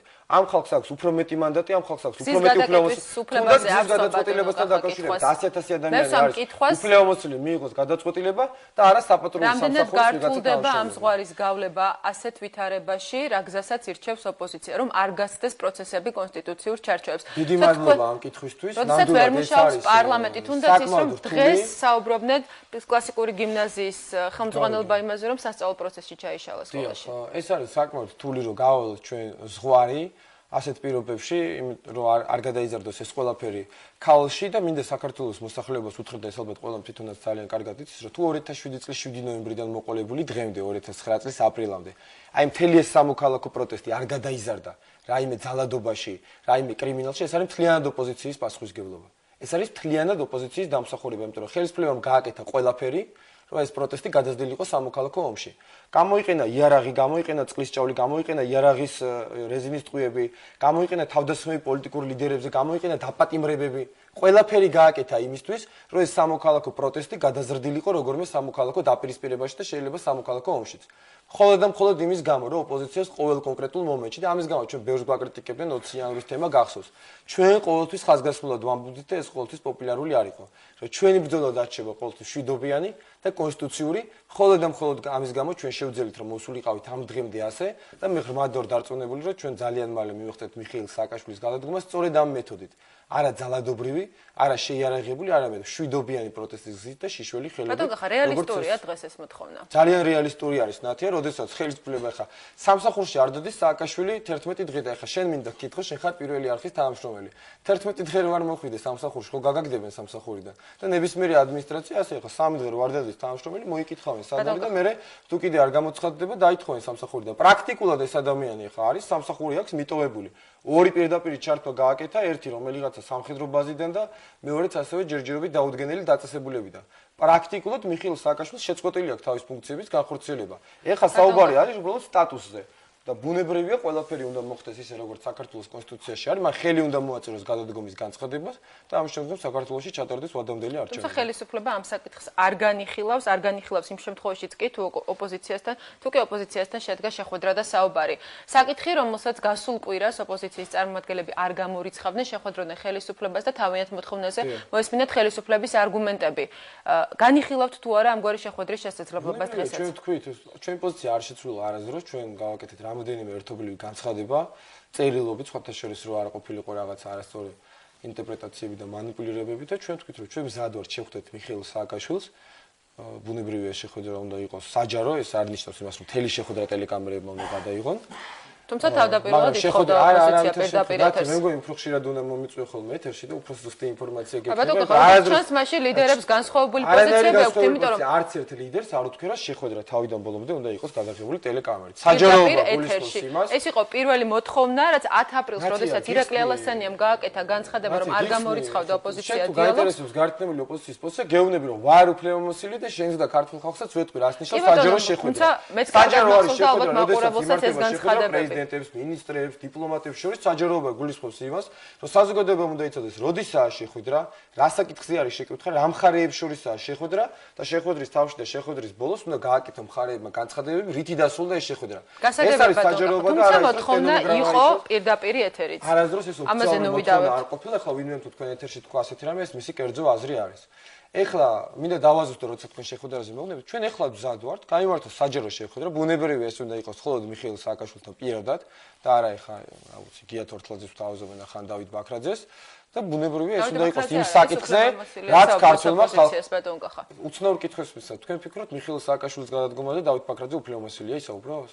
თუ გადადგა მიხეილ სააკაშვილი, სწორედ ის იქნება უფლებამოსილი. შეხვედრა უნდა შედგეს ამ საკითხზე, რომ მიხეილ სააკაშვილთან გაიმართოს შეხვედრა იმ საკითხზე, რაც დააყენა ქართულმა ხალხმა. ხალხმა 9 აპრილს დააყენა მოთხოვნა სააკაშვილის გადადგომა. რა არის ამაში პრობლემური? ოპოზიცია საუბრობს ხალხის სახელით, რომ ხალხის მოთხოვნა აქვს მიხეილ სააკაშვილის არ უნდა გადადგეს და მაგის კამს უნდა შეეწიროს საქართველოს ტერიტორიული მთლიანობაც, ინვესტიციები, სტაბილურობაც, სამოქალაქო მშვიდობას გამოვიდეს და თქვა ეს. ოპოზიცია, როდესაც საუბრობთ ხალხის სახელით, რომ საზოგადოების მოთხოვნა მიხეილ სააკაშვილის გადადგომა, ხელისუფლება ასევე გპასუხობთ საზოგადოების სახელით, რომ საზოგადოების დაკვეთა არ არის ის მოთხოვნა, რა მოთხოვნასაც აყენებს ხელისუფლება. ისე ხშირად ვიყენებ დღევანდელ გადაცემაში ჩემ პროფესიას როგორც იურისტი. ოპოზიციის არგუმენტები ამ შემთხვევაში გამაგრებული არის მტკიცებულებებით. ეს მტკიცებულებები არის ზოგი ახმადი ვიზუალურად, მაგალითად 9 აპრილს თქვენ შეგიძლიათ გეხილათ ამ ქართული ხალხის საკმაოდ დიდი ნაწილი რუსთაველის გამზირზე. ასევე ქვეყნდება ძალიან ბევრი, ძალიან ავტორიტეტული საერთაშორისო ორგანიზაციის კვლევა, ალბათ ბოლო გელაპის კვლევა არის თქვენმა არხმაც გააშუქა, სადაც პირდაპირ წერია, რომ მოსახლეობის ორჯერ უფრო მეტი რაოდენობა ითხოვს პრეზიდენტის გადადგომას, ვიდრე მის დარჩენას თანამდებობაზე. ეხლა ეს ხო არ არის ჩვენი და ჩვენთან ასოცირებული ორგანიზაციების მიერ გაკეთებული კვლევა, ეს არის ინსტიტუტი, სოფლიოში ყველაზე უფრო ავტორიტეტული ინსტიტუტი. თუმცა ხელისუფლება ხშირად იშველებს, რომ პირველად ალბათ ჩემგან არ გესმით. კვლევებში არ არსებობს ნათია. გელაპის ზევით, აღარ არსებობს უფრო. კი ბატონო, გასაგებია, თუმცა ალბათ ჩემგან არ გესმით პირველად, რომ ხელისუფლების წარმომადგენლები ხშირად იშველებენ იმას, რაც რა შედეგით დადგა გასული წლის არჩევნების შედეგად, რომ ქართულმა ხალხმა გამოუცხადა ნდობა ნაციონალურ მოძრაობაზე მიხეილ სააკაშვილის. არჩევნების შედეგებს როგორ გამოუცხადა ნდობა? როდესაც ყველა ოლქში სადაც არჩევნები იყო გამჭვირვალე, თბილისში ცენტრალური საარჩევნო კომისიის მონაცემები წააგო არჩევნები, ხო? გასაგებია, თბილისი არ არის მხოლოდ საქართველო ბატონო. ესე იგი მარნეული და გარდაბანია მარტო საქართველო? არ არის მარნეულიდან გარდაბანი საქართველოს ნაწილი ბატონო. თქვენში არ იწევს არანაირი ეჭვს, როდესაც 100% აქვს მიღებული ყველა საარჩევნო უბანზე. ეს რეალურია? ჩემში რა იწევს და რა არის? მოსაზრებები უფრო აინტერესებს მაყურებელს, ვიდრე ბატონო. მე მაინტერესებს, აი თქვენ ხართ საღი აზრის ნორმალური ადამიანი. აი მე მაინტერესებს თეორიულად, არ მომბობ პოლიტიკურ შეფასებაზე. თეორიულად, საერთოდ მეცნიერულად შეიძლება ეგეთი შედეგი დაადგეს, რომ ერთი სოფლის ყველა მაცხოვრებელი 700 ადამიანი და 700-ე მივიდეს საარჩევნო უბანზე და 700-ე ხმამისეს მიხეილ სააკაშვილს. ეს თეორიულად არის შესაძლებელი? ბატონო, ხა საარჩევნო ეს დაფიქსირდა მთელ მარნეულში და მთელ გარდაბანში. და ყველგან სადაც იყო ნორმალური გამოცხადება და ნორმალური აქტივობა, ზოგადი შედეგი წააგო. თუ გამოვაკლებთ მარნეულს, გარდაბანს, ახალქალაქს და აი ამ ოლქებს სადაც იყო 100%-იანი ეგრეთ წოდებული ბრეჟნევული გამოცხადება. გასაგებია, ეს არის თქვენი შეფასება. მე ვიშველებ ხელისუფლების წარმომადგენლების არგუმენტებს, ბატონო, აქ მე არ გადავედი. არა, იმიტომ ხელისუფლების წარმომადგენლები. ეს უკვე არ არის ჩვენი პრობლემა, იმიტომ რომ ჩვენ თავაზებთ ყოველთვის ხელისუფლების წარმომადგენლებს და ოპოზიციას ერთმანეთთან დებატებს. როდესაც ოპოზიცია ითხოვს ოპონენტს დებატებში და როდესაც მუდმივად არის პრობლემა, რომ ხელისუფლება არ დადის დებატებში. ბატონო, ხა არჩევნების შედეგებზე როცა ვსაუბრობ, მე ვიხსენებ ხელისუფლებას არ აქვს არაფერი სალაპარაკო. მე ვიხსენებ ხელისუფლების წარმომადგენლების იმ არგუმენტს, თქვენც არაერთხელ მოგისმენიათ ალბათ და პირველად არ გესმით ჩემგან, რომ არჩევნების შედეგებს გულისხმობ, გასული წლის არჩევნების შედეგებს და ხშირად არის არგუმენტი ისიც, რომ ეს არჩევნები აღიარებული იქნა საერთაშორისო ორგანიზაციების მიერ, მიუხედავად დარღვევებისა, არჩევნების შედეგები ეჭვქვეშ არ დამდგარა. შეგვიძლია ბევრი ვისაუბროთ. ეხლა თუ გნებოთ, მე არც არ მეჩქარება. მოიტანეთ ნოუთბუქი, გავხსნათ ინტერნეტში EUTOS დასმულ და ნახოთ რა წერია იქ. მე მაგანახებთ აბზაც, სადაც წერია და მთელ საქართველოს მოუტრიალოთ ეს ნოუთბუქი და ვანახოთ პირდაპირ ინტერნეტში, სადაც წერია, რომ საქართველოს საარჩევნო უბნების 13-ზე ხმების დათვლა დატარდა არაკანონიერად. ეხლა 3% როცა გაქვს მოგებული და 30% არასწორად გაქვს დათვლილი. შეიძლება იქ ვისაუბროთ არჩევნების კანონიერებაზე? და საერთოდ რატომ მელაპარაკებით? თქვენ თუნდაც ხო კარგად იცით.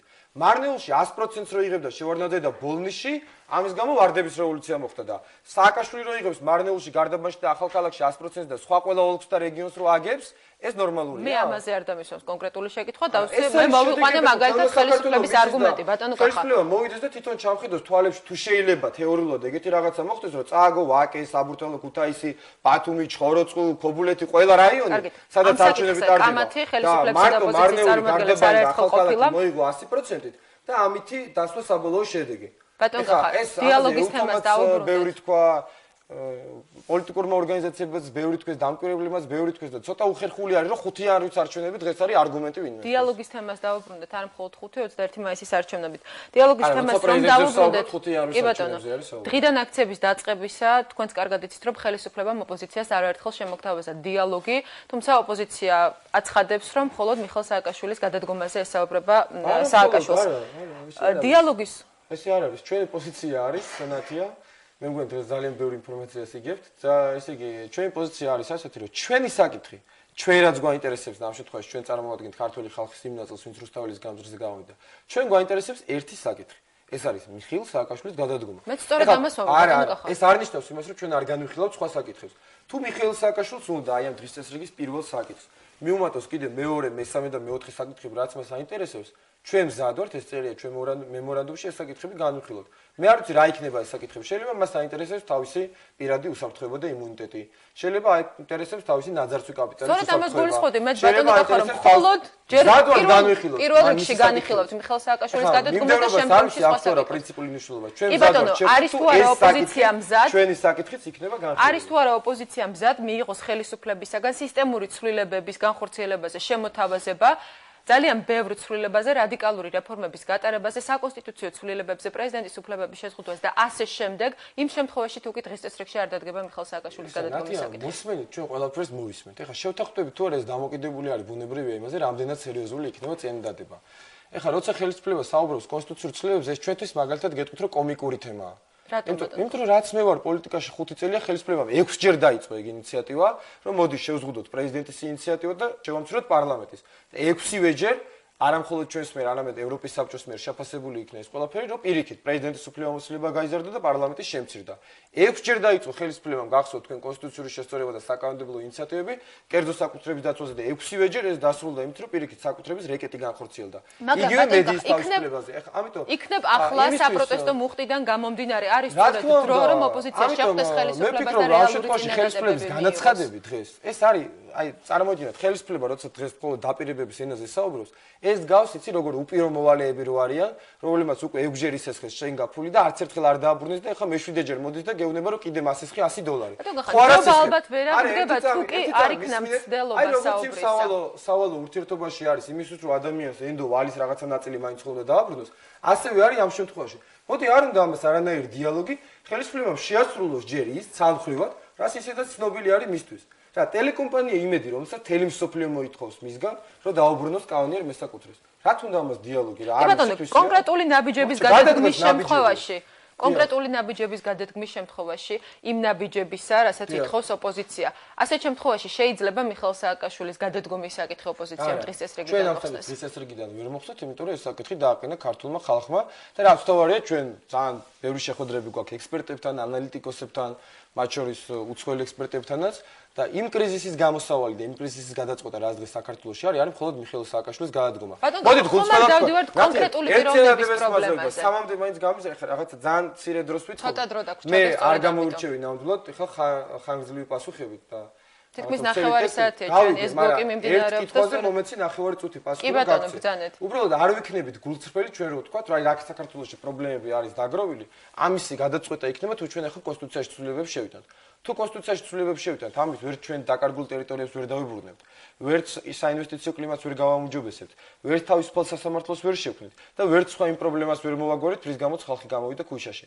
ჩვენ ხო ვიცით, რომ სამწუხარო თვითონ ამ ადამიანმა მიიყვანა იმ წერტილამდე საქართველოს უბედურებები, რომ ერთადერთი გამოსავალი არის სააკაშვილის გადადგომის გარეშე საქართველოში სამოქალაქო დაპირისპირება ვერ დასრულდება. ქონდა მას შანსი 2008 წლის იანვარში, ქონდა მას შანსი 2007 წლის ნოემბერში, ქონდა მას მანამდე მთელი 4 წელი რომ ეწარმოებინა ეს სისტემური ცვლილებების შესახებ დიალოგი, მან ამაზე უარი თქვა. ეს პრობლემები რაც თქვენ ერთადერთი გამოვთვალეთ. გამოსავალი და მე მგონი უნდა გვესმოდეს ჩვენი საზოგადოების ხმა და მე არ მინდა ეხა манипуლირება კიდე სხვა თემებით, მაგრამ ძალიან ბევრი ავტორიტეტული ადამიანი ბოლო დღეებში საუბრობდა ამაზე ძალიან მაღალი ტრიბუნიდან. ერთადერთი გამოსავალი ეს არის ხელისუფლების შეცვლა. ანუ ამ პრობლემებს რაც თქვენ ჩამოთვალეთ მიხეილ სააკაშვილის ხელისუფლებიდან წასვლას შეცვლის ბატონო. ბუნებრივია. ის რომ საქართველოში მაგალითისთვის ვისაუბროთ იმაზე რომ აღარ იყოს პოლიტიკური თავდასხმები და არ უსწორდებოდნენ საინვესტიციო კლიმატი რაც თქვენ ჩამოთვალეთ სასამართლო დაკარგული ტერიტორიები. სასამართლოები ვინ განახორციელა დამოუკიდებელი მოსამართლეების სასამართლოდან გაყრა და ვინ დანიშნა აი ეს კუბლაშვილები და აი ეს ადამიანები რომლებმაც გამოიტანეს გადაწყვეტილებები. არა, მოდით პირველ თემაზე ხომ მკითხეთ. აი ეს გირგვლიანის საქმეზე და რობაქიძის საქმეზე და სხვა საქმეზე ვინც გამოიტანა ის მოსამართლეები ვის დანიშნულია? სააკაშვილის დანიშნული არ არის? და მთელი ამდენი ხნის მანძილზე გირგვლიანის საქმეზე პროტესტ რო გამოთქვამდა ქართული საზოგადოება. სად იყვნენ ეს დიალოგი თუ უნდათ ერთხელ გაეკეთებინა სააკაშვილის შეფასება. ახლა ის ვერ შეელია.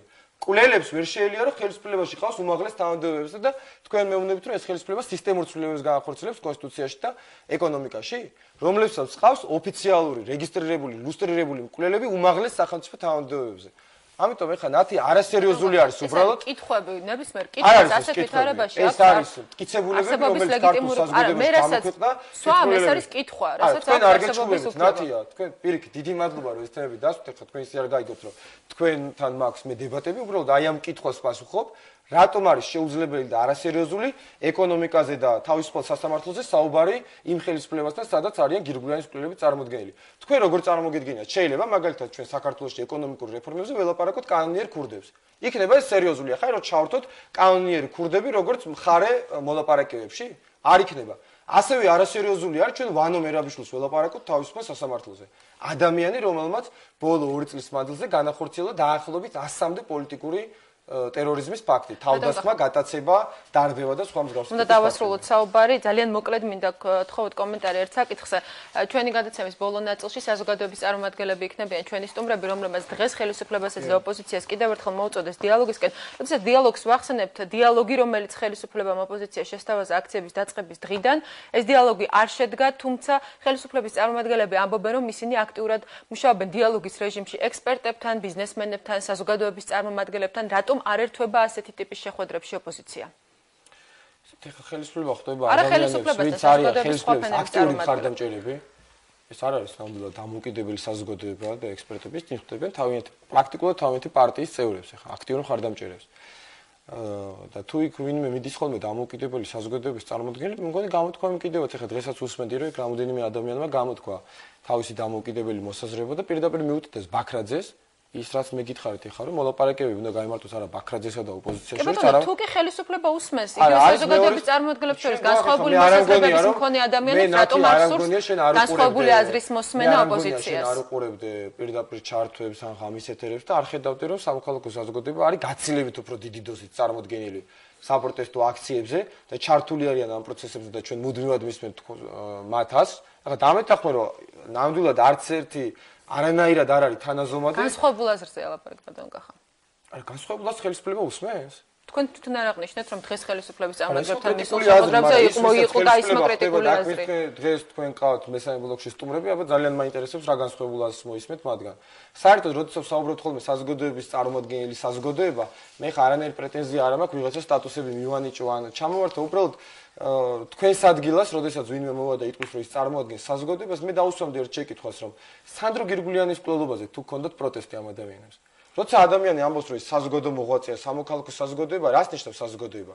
ესე იგი, ეს ნიშნავს იმას, რომ ის მარტო თავისი პროფესიით კი არაა დაკავებული, ტკივა რაღაცა მნიშვნელოვანი, რაც ჩვენ ქვეყანაში ხდება. თუ დღეს ხდებოდა დავით ბაქრაძე მათ შორის იმ ადამიანებს, ვინც 7 ნოემბრის შემდგომ სიმღერა დაუწერა პრეზიდენტს და შინაგან საქმეთა მინისტრს. ხა მე არ მგონი ამას საზოგადოება ეთქოს.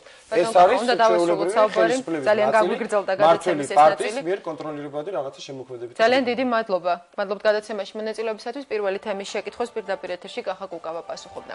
ჩართობა თუ არა დიალოგში, ამჯერად საზოგადოებასთან დიალოგში ქუჩაში გამოსული ოპოზიცია საზოგადოების წარმომადგენლები ხელისუფლებასთან შეხვედრებისა და საუბრის შემდეგ დაპირისპირებულ მხარეებს დიალოგს ურჩევენ.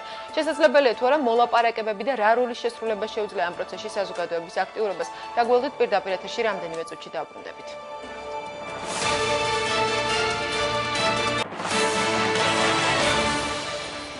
პირველი თემა კვლავ პირდაპირ ეთერშია, რა ფიქრობ შექმნილ ვითარებაზე საზოგადოების წარმომადგენლები არიან ჩვენი გადაცემის სტუმრები დათო გომართელი, ნიკო ცეცხლაძე, საღამოშვიდობის ბატონებო. ძალიან დიდი მადლობა გადაცემაში მონაწილეობისათვის. მე მინდა დავიწყო საუბარი იმ შეკითხვით, უბრალოდ იმ შეხვედრაზე საუბრით, რა შეხვედრაც შედგა დღეს თქვენი საზოგადოების წარმომადგენლების ხელისუფლებასთან. რა საკითხებზე იყო საუბარი დღეს დავით ბაქრაძესთან შეხვედრაზე? მოგესალმები ტელემაყურებელს, მოგესალმებით. დღეს საზოგადოების ძალიან დიდი ნაწილი იყო შეკრებილი და კონკრეტულად საუბარი იყო იმ მდგომარეობაზე, რა მდგომარეობაც არის დღესდღეობით, ეს პოლიტიკური კრიზისი, რომელიც არსებობს და როგორ შეიძლება აი ამ შეიძლება ითქვას დაძაბულობის მოხსნა. რაც ჩვენ მოვისმინეთ ხელისუფლებისგან, ვინც იყვნენ წარმომადგენლები, რომ ისინი პრინციპში მზად არიან დიალოგზე, იმისათვის რომ რაღაცნაირად დარეგულირდეს ეს დაპირისპირება და მოგვარდეს, რა თქმა უნდა, ცივილიზებული გზით ეს ყველაფერი. ანუ რაზედაც უკვე დიდი ხანია საუბარი, ეს არის საუბარი, რომ დასხდნენ მაგიდასთან და გადაწყვიტონ, რა თქმა უნდა, ნორმალურ სფეროში ეს ყველა ის დაძაბულობა, რაც არსებობს დღესდღეობით ჩვენს ქვეყანაში. ბატონიკო, დღევანდელი შეხვედრიდან თუნდაც თუ ჩანს, რომ ხელისუფლება მართლაც არის მზად რეალური შედეგზე ორიენტირებული დიალოგი შედგეს დაპირისპირებულ მხარეებს შორის, მოწოდებები ჩვენ არაერთხელ მოგვისმენია ხელისუფლების წარმომადგენლების მხრიდან, უშუალოდ შეხვედრის მონაწილეები რა სიტყვით?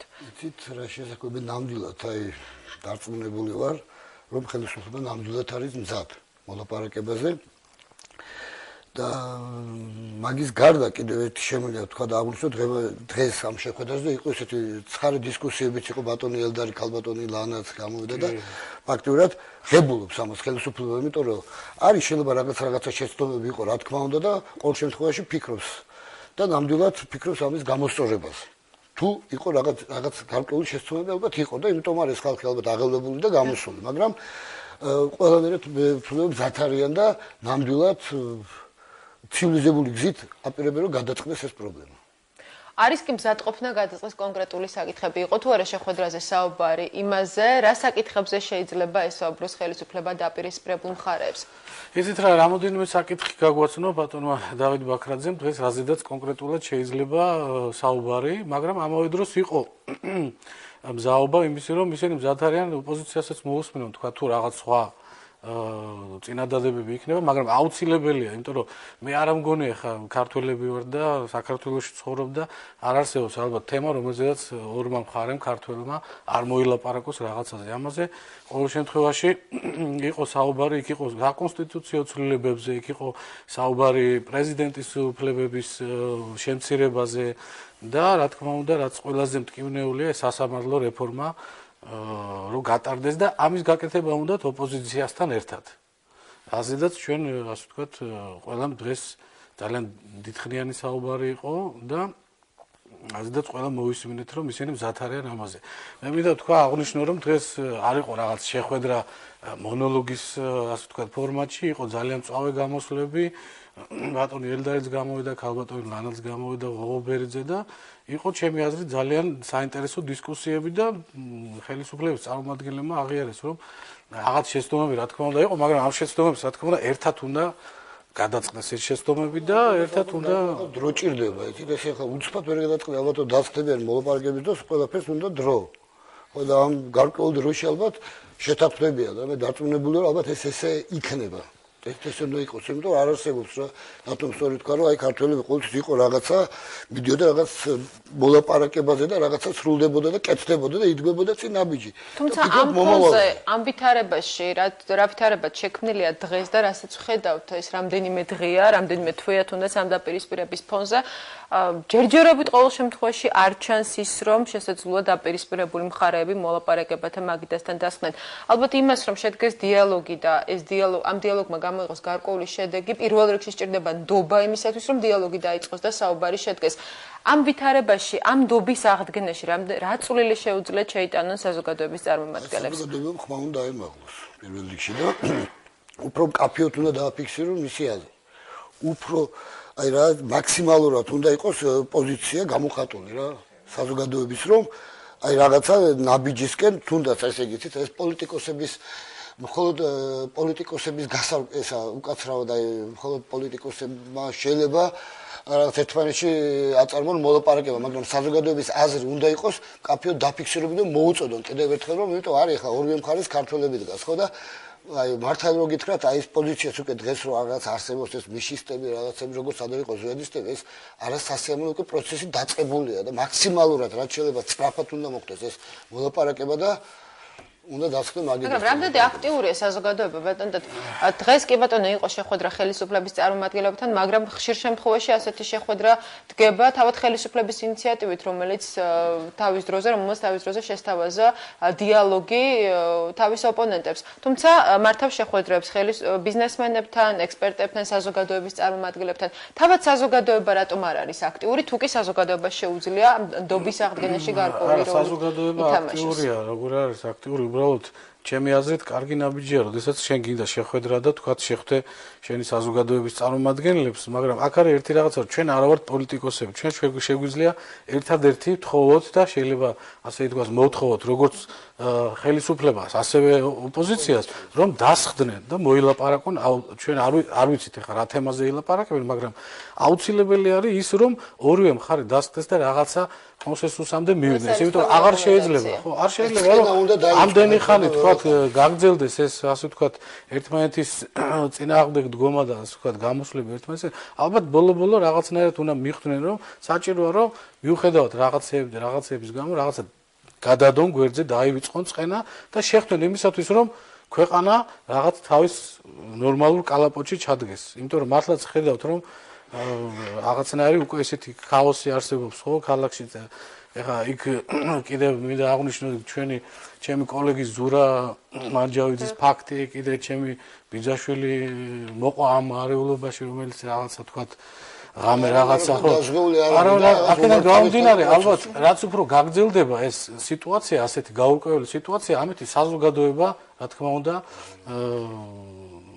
აგებს ამით და ჩემი ალბათ აზრი არის რომ აუცილებელია რომ ეს ორივე მხარე მოუწოდოთ ორივე მხარეს საზოგადოება უნდა მოუწოდოს ორივე მხარეს როგორც ხელისუფლებას ასევე ოპოზიციას რომ დასხდნენ და მოილაპარაკონ რაღაცა მაინც მოხდეს ეს შეხვედრა შეიძლება თუ შეთანხმდებიან რა თქმა უნდა ეს უკეთესი გამოსავალია მაგრამ ყოველ შემთხვევაში რაღაცა წინ გადადგმული ნაბიჯი უნდა მოხდეს რა ორივე მხრიდან ჩემი აზრით. ხომ არ მივალთ ბატონიკო თქვენ გაიხსენეთ ახლა საუბარში 90-იანი წლები ზვიადისტები ახსენეთ ხომ არ არის საფრთხე იმისა მივიდეთ იქამდე რომ თავად საზოგადოებაში იყოს განხეთქილება თუმცა უკვე ვხედავთ იმის ნიშნებს რომ საკმაოდ მწვავეა დაპირისპირება არა მხოლოდ პოლიტიკურ ლიდერებს საზოგადოებაში მდგომარეობა არის ცით აი იგრძნობა ეს ქალაქში და ნამდვილად ახლა დათო მაქსენეგი მანჯავიძე და რა თქმა უნდა მე უთანაგდმობ ეს ყოველდღე გამორიცხულია რაღაცა ესეთი ფაქტები რა ხო და იცით რა ძალიან დაძაბული მდგომარეობა ეს იგრძნობა ეს მუხტი და დღითიდღე უფრო ღვივდება აი ეს მუხტი მართლობით ხედა აქ ჩემის აზრით ყველანაირად ყველა არ ვიცი უნდა მიიღონ ამ ზომები აუცილებლად უნდა დასხდნენ მოლაპარაკების მაგიდას და რათა ეს ხალხი ადამიანები დაიღალა და დაზარალდეს ხალხი ქალაქში არის ქაოსი დღითი დღეს ქაოსი აი უფრო მოედება ალბათ რა ვიცი რა თბილის რა მე მართლა აი გულახდათ გეტყვით რომ ღელავ იმიტომ რომ ახლა მე მაინც ხელოვანია და ჩემი პოზიცია ესეთი ხა მე არა ვარ პოლიტიკოსი არც იურისტი და უშუალოდ ხელოვანის პოზიცია ესეთი არის ყოველ შემთხვევაში აქ უნდა იყოს რაღაც რაც შეიძლება დროზე უნდა გადაწყდეს ეს ყველაფერი და რაღაცა ქალაქი დაუბრუნდეს ნორმალურ ცხოვრებას რა ეს არის ჩემი აზრი სადამდე შეიძლება მიგვიყვანოს იმან რომ პოზიციები არის ასე დაპირისპირებული იგივე კითხვა რაც დავუსვი ბატონიკოს ანუ არ გულისხმობ ამ შემთხვევაში მხოლოდ პოლიტიკურ ლიდერებს საზოგადოების წარმომადგენლებს იგივე თქვენც მოისმინეთ ალბათ ოპოზიციის ერთ-ერთი ლიდერი გახლავთ ჩვენი გადაცემის სტუმარი და ისინი ამბობენ რომ საზოგადოების დიდი ნაწილი ხელოვანები დგანან ასევე მათ მხარეს და მათ არ სურთ მოისმინონ იმ ადამიანების აზრი ვინც ხვდება ხელისუფლებას და არის ხელისუფლების პოზიციის მხარდამჭერი რა ვიცი მე მგონი არასწორია რაღაც დაყოფა რომ ერთი მხარეს ერთი ხალხია რაღაცა კასტა მეორე მხარეს მეორე ასე ვთქვათ წარმომადგენლები არიან ჩვენ ვართ კიდევ ერთხელ ვიძახი საქართველოს შვილები და წარმომადგენლები და ყველამ უნდა ვიფიქროთ აბსოლუტურად საქართველოს კეთილდღეობაზე. და არ შეიძლება ვიფიქროთ რაღაც მტრებზე, ან მეგობრებზე, ან რაღაც. ჩვენ ვიფიქროთ ჩვენს ქვეყანაზე, რომ ამ ქვეყანაში არსებობდეს ნორმალური ცხოვრება. ეხლა ის რომ რა ვთქვათ, განმეორდეს, რაც იყო 90-იან წლებში, არ ამგონია, იმიტომ რომ რა თქმა უნდა 20 წელი გავიდა და ალბათ ჩვენი მენტალიტეტიც შეიცვალა, ცოტა სხვანაირად ფიქრობ და არ ამგონია, რომ თუნდაც ამ ხელისუფლებამ ან ოპოზიციამ მიიყვანოს ქვეყანა იქამდე, რომ ისე დაპირისპირება მოხდეს, რაც იყო 90-იან წლებში. მე ყოველ შემთხვევაში ამის ძალიან დიდი იმედი მაქვს და ზუსტად ამაზე არის საუბარი, რომ ალბათ არ უნდა მოხდეს უკვე ესეთი დაპირისპირება, რაც იყო და იმედი მაქვს, რომ ეს არც მოხდება. შეუძლიათ თუ არა საზოგადოების წარმომადგენლებს თქვენ ნებისმიერ მოქალაქეს იმ ადამიანებს, ვინც აქტიურად ჩანან და მოუწოდებენ ორივე მხარეს დასხდნენ დიალოგის მაგიდასთან, რეკომენდაციების გარდა გადადგას გარკვეული ნაბიჯები იმისათვის, რომ მხარეებს შორის აღდგეს ნდობა, გარკვეული მედიატორის შუამავლის ფუნქციას გულისხმობ ბატონ ნიკო. რა ვიცი, ალბათ აი დღეს ეს შეკრებაც თუნდაც გასაშეკრებაც იყო, აქ უამრავი საკითხები ალბათ დაიზარდა რაღაცა ნაბიჯები გადაედგა და მზად ვართ ალბათ ეს ყველა ადამიანები იგივე ოპოზიციასაც შევხვდეს და დაუშვათ არიანი ხელოვანი ხალხი დაუშვათ რომელიც იქ მიტინგზე დგას მათ აქვს პოზიცია და აბსოლუტურად ეს საქმე დაუშვათ არის კიდე ხალხი რომელიც სხვანაირად ფიქრობს ეს არის მე მგონი დემოკრატიული ქვეყანაა და სიტყვის თავისუფლება არსებობს და ამიტომ შეიძლება რომ დავსხდეთ რა ვიცი იგივე იქითო მხარეს იგივე ეს ხელოვანი ხალხი დაუშვათ აქეთ მხარეს და მოვილაპარაკოთ გადამოწოდებებისა მაყურებელს თავად თქვენ პირადად თუ ფიქრობთ რომ საჭირო უფრო მეტი აქტიურობა გარკვეული ნაბიჯების გადადგმა იმისათვის რომ ეს საუბარი შედგეს რა თქმა უნდა მეტი აქტიურობა და ეს ალბათ ორივე მხრის გადასაწყვეტია თუ ვის ენდობიან ისინი და ვინ იქნებიან აი ამ მედიატორის შემსრულებლებს ვინ აიღებს თავის თავზე ეს თუ ისინი გადაწყვეტენ ან ნიკო ცეცხლაძე ან დათო გომართელი იყოს კი ბატონო ჩვენ მზათა ვართ რაზი არიან არ ვიცი რომელიმე მხარე თუ გადაწყვეტავს იმისათვის რომ ისინი შეხვდნენ ერთმანეთს ამისათვის მედიატორია ხარ და ჩვენ ჩათვლიან ჩვენ თქვენი ინიციატივით თუ ხართ თქვენ მზად რომ არა ინიციატივით არა თუ თვითონ ჩაეხლა მე ჩვენ შეიძლება ინიციატივა გამოვიჩინოთ მაგრამ ერთმა მხარემ ან მეორე მხარემ თქვა რომ ჩვენ არ გვაწმობს ეს ხალხი როგორც მედიატორი აქედან გამომდინარე თვითონ უნდა გადაწყვეტონ ალბათ ვინ იქნება მედიატორი თუ საერთოდ ჭირდება ამ საქმეში მედიატორობა მე თუ არა და იქ ევროსაბჭოა და თქვა ევროსაბჭოს წარმომადგენლები არსებობენ და იმათმა მაგიდას თავრობა და ოპოზიცია და შეიძლება იქ გადაწყვეტო კიდე და თუ საჭირო იქნება ყოველ შემთხვევაში აქ უნდა არა აქ ამას მნიშვნელობა იქით აქეთ ხო უნდა გაერთიანდეს ეს ხალხი და ერთად უნდა მივიღოთ რაღაც გადაწყვეტილება რომ ეს ქვეყანა არ დაიქცეს უფრო აი მართლა გითხრათ იმიტომ რომ აი არ ვიცი რა ხედავ რაღაც აი რომ რაღაცა ვითარდება რაღაცები არასწორად და რაღაც ესე აგრესია ჩდება და რაღაცა დაპირისპირება და ერთმეორეს და ახლობლებში და ეს ძალიან ცუდია იმიტომ რომ ჩვენ ეს გზა უკვე გავიარეთ და ნახეთ რაც იყო მაშინ რომ რამოდენად ხედავთ იმის საფრთხეს რომ ჩვენ იგივე მოვლენების მომსწრენი გავხდეთ რაც გვახსოვს 2000 წლის წინ არა მე ხა დღესდღეობით აღმასმა უნდა გაიმარჯვოს მაინც დღესდღეობით ხა ესეთი კონკრეტული ფაქტები და კონკრეტული გზა ამისი არ არის მაგრამ ყოველ შემთხვევაში კიდევ ერთხელ ვიზახი თუ არ შედგა ამ ორი მხარის რაღაც მოლაპარაკებაზე სურვილი ალბათ რა ვიცი ხა ეს საითკენ წავა მე ამას ვერ გეტყვით ახლა ამას ვერ გამსაზღვრო მაგრამ ერთი რაც არის რომ საზოგადოება სურს რომ როგორც ხელისუფლებამ ასევე ოპოზიციამ მიიღოს გადაწყვეტილება და რაღაცა ასე ვთქვათ კონსენსუსამდე მივიდნენ კი ბატონო და ბოლო შეკითხვას დავსვამ სურვილი არის იმისა რომ შედგეს დიალოგი მოხერხდეს კონსენსუსი მაგრამ როდესაც ადევნებთ იმ მოვლენებს რაც ვითარდება ჩვენს ქალაქში ჩვენს ქვეყანაში როგორ ფიქრობთ არის კი ამის რეალური რესურსი და შესაძლებლობა ბატონო ნიკო არის ისეთ რა არის მე მაინც გონია რომ არის რაღაც გამოსავალი აი რატომღაც გონია რომ ალბათ უფრო უნდა დაწყდეს რაღაც ესეთი აი წამოძახილები რაღაც ესეთი ისიც რაც არ შეეფერება პოლიტიკოსებს ხო და ჩემის აზრით აი ეს უფრო უნდა დაწყდეს ალბათ და არის ნამდვილად გამოსავალი იმიტომ რომ არ არსებობს იმიტომ რომ ყველა უნდა დაივიწყოს ეს პირადული წყენა და უნდა ერთად იფიქრონ ქვეყნის ბედნიერებაზე აქედან გამომდინარე ორივე მხარეს ქართველები დგას და არ შეიძლება რომ დაუშვათ ოდნავ მაინც რომ ის 92 წელი გამეორდეს ჩემს აზრით. ძალიან დიდი მადლობა. მადლობთ გადაცემაში მონაწილეობისათვის. პირველი თემის სტუმრები გახდნენ დათო გომართელი და ნიკო ცეცხლაძე. ჩვენი გადაცემა დღეს ამით დასრულებულია. ხუთშაბათამდე გემშვიდობებით. მადლობთ ყურადღებისათვის მომავალ შეხვედრამდე.